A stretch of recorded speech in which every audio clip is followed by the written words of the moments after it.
Est-ce que vous vous êtes déjà intéressé à la mythologie, et plus précisément à la mythologie japonaise? Bon, avec toute la culture des animés actuels, c'est fort probable. Mais que diriez-vous de la découvrir sous un autre angle, grâce à une licence dont vous avez probablement entendu parler sans vraiment la connaître? C'est ce que nous vous proposons dans cette anecdote. Aujourd'hui, on vous emmène à la découverte de la Terre des Illusions, à Gensokyo, lieu où se déroulent les événements de Touhou. Touhou Project, qui signifie littéralement Projet de l'Est et qu'on va abréger en Touhou, est une série de jeux de tir japonais de type Danmaku. Attendez.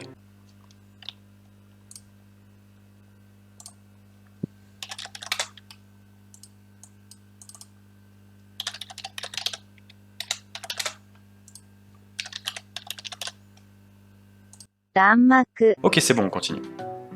Danmaku signifiant littéralement rideau de projectiles ou barrage, je pense que vous avez assez vite compris le principe des jeux. En somme, c'est une série de jeux shoot 'em up en vue du dessus, très typé arcade et à la difficulté beaucoup trop grande. Composée d'à ce jour 31 jeux principaux, dont le premier est sorti en 1997, la licence créée par une seule et unique personne dont le pseudo est Zune narre les aventures de deux protagonistes, Reimu Hakurei et Marisa Kirisame, et raconte leurs aventures dans le monde de Gensokyo, la terre des illusions. Reimu Hakurei est la prêtresse du sanctuaire Hakurei, dont on reparlera un peu plus tard dans la vidéo. Son rôle est de résoudre différents incidents, des événements surnaturels qui surviennent régulièrement en Gensokyo, afin de préserver l'équilibre naturel. Marisa Kirisame, quant à elle, vit les différentes histoires des jeux pour des raisons plus personnelles. Contrairement à Reimu, elle n'a pas le devoir de protéger le monde. Par exemple, dans Touhou 6 The Embodiment of Scarlet Devil, meilleur jeu de la série selon moi par ailleurs, une étrange brume écarlate se répand à travers tout Gensokyo et couvre son ciel. Cela a pour effet de dérégler totalement le climat, les rayons du soleil ne passant pas à travers la brume. Reimu va alors inspecter, pour découvrir qui est le responsable de cet incident. Marisa, quant à elle, se dirige vers la source de la brume pour se confronter à de puissants adversaires et devenir la plus forte des magiciennes. D'autres personnages sont parfois jouables au fil des jeux. Par exemple, Sakuya Izayoi, une humaine capable de stopper le temps, est jouable dans Touhou 7 Perfect Cherry Blossom. La structure de Gensokyo s'inspire grandement du Japon féodal, tout en y rajoutant des références issues de la culture populaire. Plusieurs mythologies semblent d'ailleurs s'y rencontrer, avec bien sûr une dominance de la mythologie japonaise. Mais comment s'est créé ce monde? À la base, c'était un lieu désolé et hanté du Japon, depuis des millénaires. Les yokai, des esprits malfaisants ou simplement malicieux du folklore japonais, qui sont souvent montrés comme responsables des soucis du quotidien, ont alors peuplé la zone, et avaient pour habitude de faire peur aux humains des alentours. Pour mettre un terme à cela, des héros humains furent envoyés afin de les exterminer. Cette guerre millénaire entre humains et yokai continua jusqu'en 1885. Gensokyo fut alors scellé et isolé du monde réel grâce à la grande barrière Hakurei, créée par le yokai légendaire Yukari Yakumo. La seule passerelle connue entre Gensokyo et le monde réel semblerait être le temple Hakurei, qui serait isolé le long de la frontière entre les deux mondes, dans les montagnes d'Extrême-Orient. Gensokyo est principalement habité par les yokai, mais quelques humains y vivent. On trouve en ce monde beaucoup de lieux différents, comme évidemment le temple Hakurei, mais aussi la montagne yokai, le village des humains, où habitent bien les humains, le manoir du démon écarlate, et bien d'autres. Comme dit précédemment, Gensokyo est un lieu de rencontre des différentes mythologies, chacune bien évidemment remaniée afin qu'elles puissent toutes cohabiter de manière cohérente.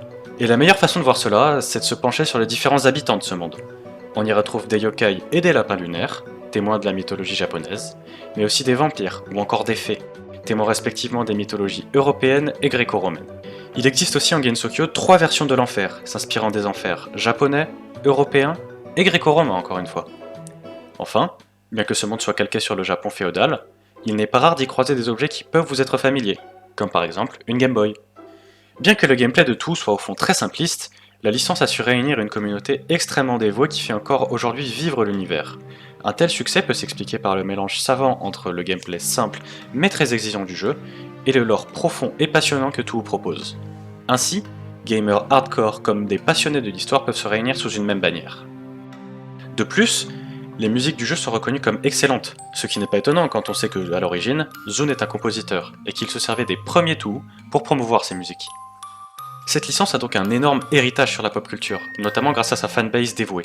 Si vous en avez entendu parler sans y avoir y joué, c'est sûrement pour ses nombres mêmes. Une journée sur internet est même dédiée à un personnage, Tcherno, le 9 septembre, soit le 9e jour du 9e mois. De nombreuses musiques très connues viennent aussi de cette licence, comme par exemple UN Owen Was Her, qui possède de très nombreux remixes, ou encore la célébrissime Bad Apple dont voici un court extrait.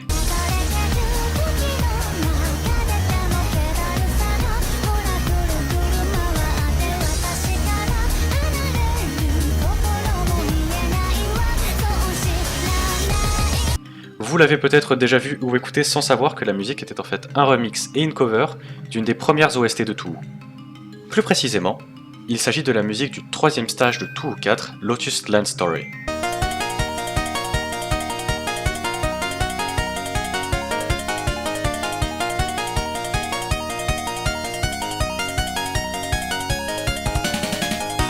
Un animé entièrement fan-made a même été créé pour la licence, Touhou The Memories of Phantasm. Il est d'ailleurs plutôt bon, bien qu'un peu difficile à suivre si l'on n'a pas un minimum de connaissances sur les très nombreux personnages. Et oui, cette scène-là, c'est très probablement une JoJo ref, mais ne nous égarons pas trop loin. Cela dit, si vous vous intéressez à JoJo's Bizarre Adventure, vous pouvez toujours aller voir notre vidéo sur le sujet. Voilà, pour l'autopromo c'est fait, retour à la vidéo. Il y a aussi un manga en cours de parution, Touhou The Forbidden Scrollery, qui est selon moi pas si mal après une lecture personnelle des 4 premiers tomes. Une entreprise s'est même spécialisée dans la fabrication main des peluches à l'effigie des personnages de Touhou. Et les prix peuvent monter très vite, car certaines sont soumises à la spéculation due à leur rareté, bien que le prix de base soit environ de 30 €. Touhou Project a donc de bien des manières marqué la culture populaire, et on peut voir aujourd'hui des traces de cette licence un peu partout. Un exemple très connu c'est Lux, personnage de League of Legends. En effet, le design, la capacité ultime et certaines voice lines du personnage font référence directement à Marisa Kirisame et son pouvoir signature, le Master Spark.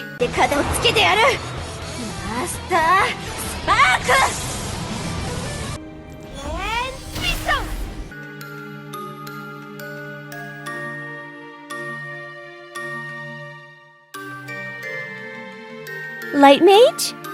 I'm just an ordinary mage. Et puisqu'on a parlé de League of Legends, je me permets d'ajouter, puisque je m'en suis rendu compte lors du montage de cette vidéo, que l'objet Lame spectrale de Yomu est en fait une référence à Yomu Konpaku et son épée.